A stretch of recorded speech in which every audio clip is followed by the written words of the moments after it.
Hi friends, आप सभी का स्वागत है हमारे अपने YouTube channel special field special study में। आज इस वीडियो में हम बात कर रहे होंगे डीएड स्पेशल एजुकेशन के अंतर्गत वीआई ट्रेड के सेकेंड ईयर के पेपर नंबर 8 की। ऑल सब्जेक्ट की अगर हम बात करेंगे तो ये पेपर नंबर आपका 8 रहेगा। यदि हम बात करें कि ये सेकेंड ईयर का कौन सा पेपर रहेगा, तो ये सेकेंड ईयर के आपके थर्ड सेमेस्टर का ये दूसरा पेपर रहेगा। लेकिन अगर आप ऑल सब्जेक्ट वीआई ट्रेड का पूरा देख रहे हैं तो फर्स्ट ईयर और सेकेंड ईयर मिला करके आपके टोटल 12 पेपर होते हैं, जिसमें से ये पेपर नंबर 8 है। आपको जो थ्योरी पेपर मिलेगा उस पर भी ये नंबरिंग आपका 8 ही लिखा मिलेगा। तो इस वजह से आप इस चीज़ को ध्यान रखिएगा ताकि आप कंफ्यूज मत रहिए। वैसे ऑल सब्जेक्ट 12 हैं आपके, और ये थर्ड सेमेस्टर का दूसरा पेपर है, या कह लीजिए सेकेंड ईयर का ये दूसरा पेपर है। सब्जेक्ट ये हमारा रहेगा teaching of expanded core curriculum to children with blindness and low vision, और ये कोर्स कोड रहेगा आपका 8।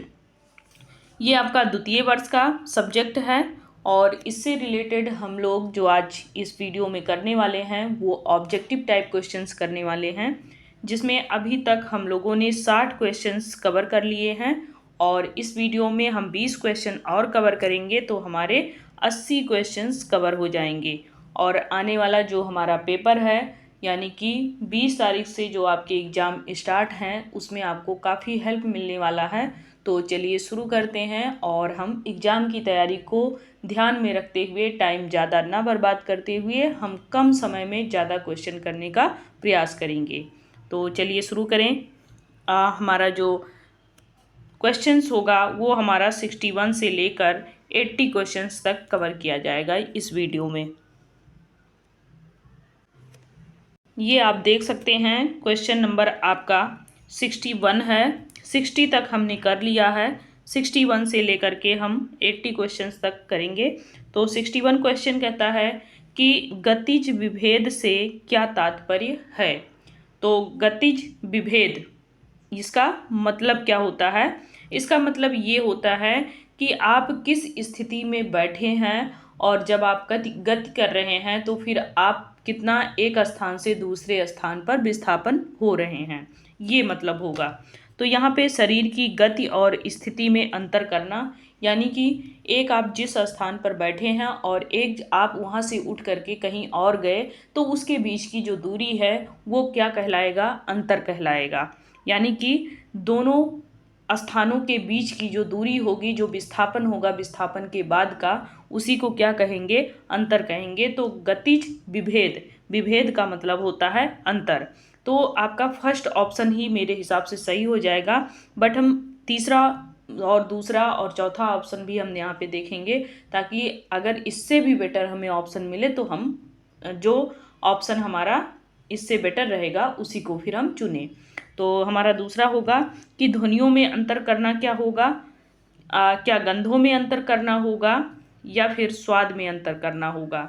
तो आप जानते हैं कि यहाँ पे गतिज विभेद पूछ रखा है, तो आपके फर्स्ट ऑप्शन से बेस्ट ऑप्शन नहीं मिलेगा यहाँ पे, क्योंकि यहाँ पे ध्वनि में अंतर करने का कोई मतलब नहीं है, और गंधों में अंतर करने का भी यहाँ पे गतिज विभेद से कोई लेना देना नहीं है। स्वाद में अंतर करना, ये भी आपका गतिज विभेद से कोई लेना देना नहीं है। तो आपका फर्स्ट ऑप्शन जो आपने पहले जाना कि शरीर की जो गति है और उसके एक स्थान से दूसरे स्थान पर जो विस्थापन की दूरी है या अंतर है, उसी को क्या कहेंगे हम? गतिज विभेद।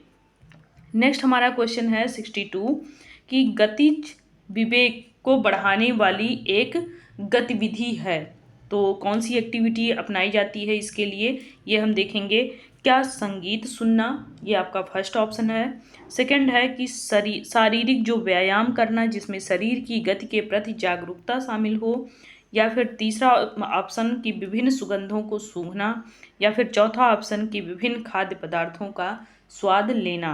तो यहाँ पे गतिज विवेक अब यहाँ पे गतिज विवेक का मतलब ये होता है कि जो शारीरिक व्यायाम करते हैं हम, शरीर की गति के प्रति जो हम जागरूक रहते हैं और फिर उस जागरूकता को अपने जीवन में अपनाते हैं, वही आपका यहाँ पे सही हो जाएगा। यानी कि हम इस प्रकार की कोई भी एक्टिविटी कर रहे हैं तो वो गतिज विवेक को बढ़ाने वाली एक्टिविटी होगी। तो आपका ये ऑप्शन नंबर बी सही हो जाएगा।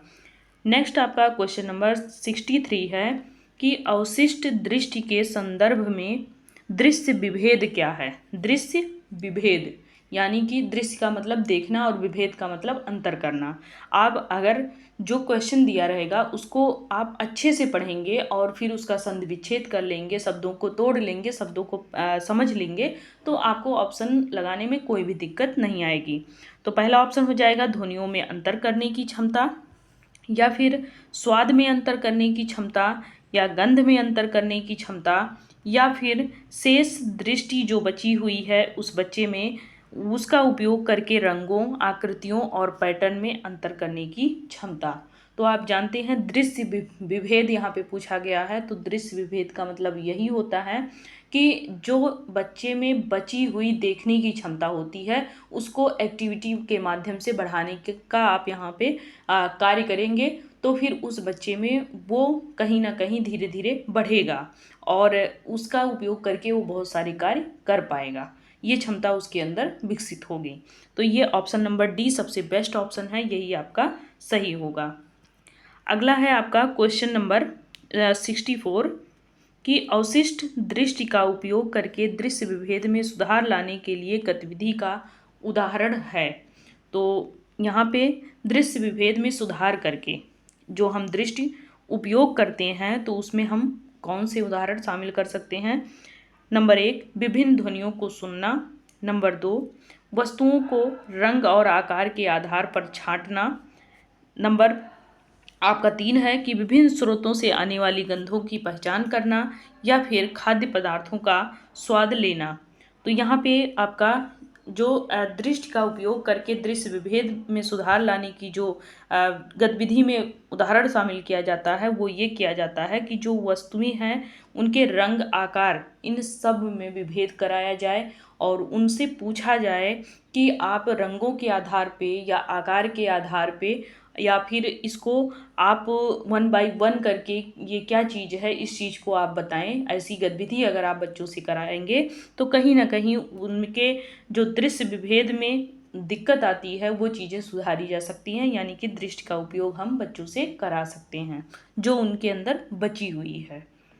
अगला है आपका क्वेश्चन नंबर 65 कि कौन सा उपकरण कम दृष्टि वाले बच्चों को दृश्य विभेद में सहायता कर सकता है।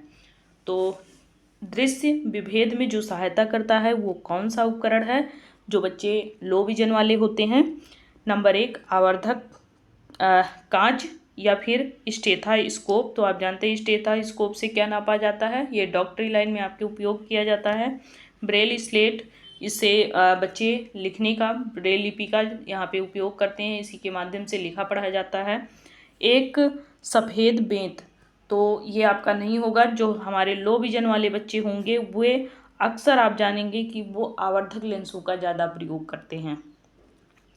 नेक्स्ट क्वेश्चन नंबर आपका 66 है कि उच्च विपरीत सामग्रियों का उपयोग करने से निम्नलिखित में मदद मिल सकती है। तो जो सामग्रियों का उपयोग करते हैं उससे क्या मदद मिल सकती है। क्या श्रवण विभेद किया जा सकता है, क्या कम दृष्टि वाले बच्चों के लिए दृश्य विभेद किया जा सकता है इससे, क्या स्पर्श संबंधी विभेद किया जा सकता है, या स्वाद संबंधी उनको विभेद बताया जा सकता है। तो उच्च विपरीत जो सामग्री है इसको जब हम उपयोग करते हैं तो इससे कम दृष्टि वाले बच्चों के लिए जो उनके बचे हुए दृष्टि होते हैं उनमें हम विभेद करा करा के उनको एक्टिविटी करा करा के इसका उपयोग हम कर सकते हैं और उस क्षमता को हम बढ़ा सकते हैं और उस क्षमता को हम कहीं ना कहीं कायम रख सकते हैं। तो ऑप्शन नंबर बी आपका यहाँ पे सही हो जाएगा। अगला है आपका क्वेश्चन नंबर 67 कि संवेदी एकीकरण क्या है। संवेदी एकीकरण क्या है। तो पहला ऑप्शन है आपका कि नई भाषाएं सीखने की प्रक्रिया है, बी पर्यावरण को समझने के लिए विभिन्न स्रोतों से संबंधित जानकारी को संयोजित करने की प्रक्रिया है, या फिर शारीरिक शक्ति विकसित करने की प्रक्रिया है, या फिर साथियों के साथ मेल जोल की प्रक्रिया है।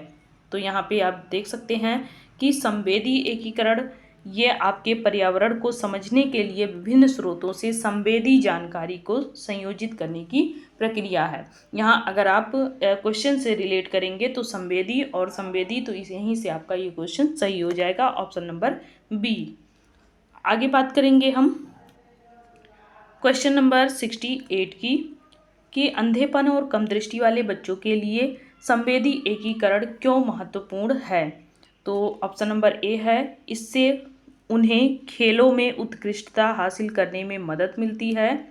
ऑप्शन नंबर बी, यह संवेदी जानकारी को संसाधित करने और प्रतिक्रिया देने की उनकी क्षमता को बढ़ाता है, या फिर इससे उनके कलात्मक कौशल का विकास होता है, या फिर इससे उन्हें नई भाषाएं सीखने में मदद मिलती है। तो यहाँ पे अंधेपन और कम दृष्टि वाले यानी कि ब्लाइंडनेस और लो विजन वाले बच्चों की बात की गई है कि उनका संवेदी एकीकरण क्यों महत्वपूर्ण होता है। तो इसलिए होता है क्योंकि यह संवेदी जानकारी को संसाधित करने और प्रतिक्रिया देने की उनकी जो क्षमता होती है उसको ये बढ़ाता है। तो ऑप्शन नंबर बी सही हो जाएगा। अगला है हमारा क्वेश्चन नंबर 69 कि संवेदी एकीकरण को बढ़ावा देने वाली एक गतिविधि है। तो ऐसी कौन सी गतिविधियां होती हैं जो संवेदी एकीकरण को बढ़ावा देती हैं। तो पहला ऑप्शन है वीडियो गेम खेल करके, या फिर खाना पकाने या बागवानी करने, या बहुसंवेदी अनुभवों जो होते हैं हम अपने आसपास ले रहे होते हैं उनको संलग्न करते हुए, या फिर टीवी देखकर या किताब पढ़कर। तो यहाँ पे आप जानते हैं कि सबसे बेस्ट ऑप्शन आपका बी है, क्योंकि खाना पकाने में भी कहीं ना कहीं बहुत सारी एक्टिविटी होती हैं, बागवानी में भी बहुत सारी एक्टिविटी होती हैं। हमारे आसपास हमारा जो पर्यावरण होता है या जिसमें हम रह रहे होते हैं, जहाँ अनुकूल होते हैं, वहाँ भी बहुत सारी ऐसी एक्टिविटी कर रहे होते हैं। तो इससे क्या होता है, बहुत सारे संवेदी एकीकरण को वहाँ पे बढ़ावा मिलता है, और ऐसे में बच्चों का अच्छे से वहाँ पे डेवलपमेंट होता है। नेक्स्ट आपका क्वेश्चन नंबर 70 है कि संवेदी एकीकरण प्रशिक्षण के लिए कौन सी गतिविधि सबसे प्रभावी है। नंबर 1, एकल इंद्रिय केंद्रित गतिविधियाँ, या बहुसंवेदी गतिविधियाँ जो एक साथ कई इंद्रियों को संलग्न करती है, या फिर केवल दृश्य गतिविधियाँ, या फिर केवल श्रवण संबंधी गतिविधियाँ। तो यहाँ ऑप्शन नंबर बी सही हो जाएगा आपका, बहुसंवेदी गतिविधियाँ जो एक साथ कई इंद्रियों को संलग्न करती हैं। नेक्स्ट आपका क्वेश्चन नंबर 71 होगा कि संवेदी एकीकरण चिकित्सा में अक्सर शामिल होते हैं। नंबर 1, सांकेतिक भाषा सिखाना। नंबर 2, संचरित गतिविधियाँ जिनमें कई इंद्रियों के उपयोग की आवश्यकता होती है, या फिर गणित का अभ्यास करना, या फिर पढ़ना और लिखना सिखाना। तो संवेदी एकीकरण में चिकित्सा में अक्सर हम ये शामिल करते हैं कि जो भी संचरित गतिविधियाँ हैं इनमें कई इंद्रियों का उपयोग आप जब बच्चों से कराएंगे तो भी बच्चे कहीं ना कहीं उस जो चिकित्सा का असर होगा वो उनका अच्छा प्रभाव देगा, क्योंकि उसकी आवश्यकता यहाँ पे बहुत ज़्यादा होती है। तो ये आपका ऑप्शन नंबर बी सही हो जाएगा। अगला है आपका क्वेश्चन नंबर 72 कि अंधेपन से पीड़ित बच्चों के लिए संवेदी एकीकरण में निम्नलिखित में से कौन सी चुनौती हो सकती है। तो यहाँ पे जो आपके ब्लाइंडनेस के बच्चे हैं उनके संवेदी एकीकरण में आप कौन कौन सी बाधाएं देख सकते हैं। तो नंबर 1, क्या दृश्य जानकारी की कमी के कारण संवेदी इनपुट के समन्वय में कठिनाई आएगी, या फिर बोली जाने वाली भाषा को समझने में कठिनाई, या फिर विभिन्न खाद्य पदार्थों का स्वाद लेने में इनको कठिनाई, या रंगों में अंतर करने में कठिनाई। तो पहला ऑप्शन जो है दृश्य जानकारी की कमी के कारण जो इनपुट होगा इनका संवेदी, उसमें कहीं ना कहीं समन्वय करने में कठिनाई होगी। ये ऑप्शन आपका सही हो जाएगा, क्योंकि यहाँ पे ब्लाइंडनेस के बारे में पूछा गया है, ना कि यहाँ पे भाषा के बारे में कहा गया है, या खाद्य पदार्थ, या फिर यहाँ पे रंगों में अंतर करने के लिए कहा गया है। तो यहाँ पे जो पूछा गया है वो ब्लाइंडनेस बच्चे के बारे में पूछा गया है, तो उसके हिसाब से हमारा पहला ऑप्शन ज़्यादा सही रहेगा। अगला है आपका क्वेश्चन नंबर 73। यहाँ आप देख सकते हैं जो ये लोगो जो यहाँ पे लिखा हुआ है स्पेशल फील्ड और स्पेशल स्टडी YT चैनल, ये आपको हमारे नोट्स में मिल जाएगा और कहीं ना कहीं ये नोट्स के पेज पे आपको दिखेगा और इसी से आपका टेलीग्राम चैनल बना है और इसी से आपका यूट्यूब चैनल बना है। आप दोनों में जुड़ करके आप काफ़ी मदद ले सकते हैं अपने लिए ही। वहाँ पे आपको थ्योरी नोट्स मिल जाएंगे और प्रैक्टिकल सारे मिल जाएंगे। बाकी आपको जो आने वाले एग्ज़ाम में अपडेट्स होंगी वो भी आपको मिल जाएगा और यूट्यूब चैनल पे आपको वीडियोज़ मिल जाती हैं यहाँ पे। तो इस चैनल को आप सब्सक्राइब करके यहाँ से सारी चीज़ें आप हासिल कर सकते हैं। नेक्स्ट हम बात करेंगे क्वेश्चन नंबर 73 कि अंधेपन और कम दृष्टि वाले बच्चों के लिए संवेदी एकीकरण में शिक्षक की क्या भूमिका है। पहला ऑप्शन, केवल शैक्षणिक विषयों को पढ़ाने के लिए क्या रखा जाता है जो शिक्षक हैं, या फिर ऐसा वातावरण बनाना जो संवेदी अनुभवों को उत्तेजित और एकीकृत करे। तो मेरे हिसाब से ये बी वाला ऑप्शन आपका सही जाएगा। केवल श्रवण सीखने पर ध्यान केंद्रित या फिर केवल दृश्य सामग्री का उपयोग करना, तो केवल वाले तो वैसे ही ऑप्शन सारे कट जाएंगे आपके। जो ऑप्शन नंबर बी है ये पॉजिटिव है और यही आपका सही भी होगा। नेक्स्ट आपका क्वेश्चन नंबर 74 है कि अंधेपन से पीड़ित बच्चों में दृष्टि की कमी की भरपाई के लिए अधिकतर किस संवेदी तंत्र का उपयोग किया जाता है। तो पहला ऑप्शन है क्या दृश्य प्रणाली या श्रवण प्रणाली या घ्राण या फिर स्वाद। तो अंधेपन से जो पीड़ित होते हैं उनकी दृष्टि को कमी जो होती है, दृष्टि की कमी होती है बच्चों में, उसकी भरपाई करने के लिए कहीं ना कहीं बच्चों के श्रवण शक्ति को वहाँ पे इम्प्रूव किया जाता है कि बच्चे वहाँ पर सुनने की क्षमता पर ज़्यादा ध्यान दें। तो इससे वो आगे सारी चीज़ें कर ले जाएंगे और सभी चीज़ें वो बेटर तरीके से कर पाएंगे और सरलतम तरीके से वो कर ले जाएंगे सारी चीज़ें। यानी कि श्रवण प्रणाली उनकी अगर बेटर है तो फिर उन्हें पढ़ने लिखने में या कोई कार्य करने में किसी भी प्रकार की कोई समस्या उनको नहीं झेलनी पड़ेगी। अगला है क्वेश्चन नंबर 75 कि विशेष शिक्षा के संदर्भ में अभिविन्यास और गतिशीलता O&M का क्या अर्थ है। तो नंबर 1 ऑप्शन है कि पढ़ने और लिखने के कौशल सिखाना। नंबर 2 अपने आसपास के वातावरण को समझने और संचालन करने के कौशल विकसित करना। या नंबर 3 भाषण और संचार क्षमताओं को बढ़ाना। या नंबर 4 की व्यावसायिक कौशल सिखाना। तो यहाँ पे ऑप्शन नंबर बी आपका सही हो जाएगा, अपने आसपास के वातावरण को समझने और संचालन करने के कौशल को विकसित करना। नेक्स्ट क्वेश्चन नंबर आपका 76 है कि अंधेपन या कम दृष्टि वाले बच्चों के लिए अभिविन्यास और गतिशीलता प्रशिक्षण क्यों महत्वपूर्ण है। तो पहला ऑप्शन हो जाएगा कि यह संगीत और कला कौशल सीखने में मदद करता है, या फिर यह सामाजिक संपर्क कौशल को बढ़ावा देता है, या गतिविधि में स्वतंत्रता और सुरक्षा को ये बढ़ाता है, या फिर यह संवेदी एकीकरण तकनीकों पर ध्यान केंद्रित करता है। तो यहाँ आपका ऑप्शन नंबर सी सही हो जाएगा कि यह गतिविधियों में स्वतंत्रता और सुरक्षा को बढ़ावा देता है, ना कि ये संगीत और कला कौशल में या फिर सामाजिक कौशल को बढ़ावा देगा या फिर उसके पर्यावरण या संवेदी तकनीकी को ये बढ़ावा देगा। सबसे पहले बच्चे को स्वतंत्र यहाँ पे रखा जाएगा ताकि बच्चा जो इच्छा करे, जो उसकी रुचि हो वही वो करे। नेक्स्ट आपका क्वेश्चन नंबर 77 है कि घर के अंदर अभिविन्यास सिखाने के लिए आमतौर पर किस टेक्निक का उपयोग किया जाता है।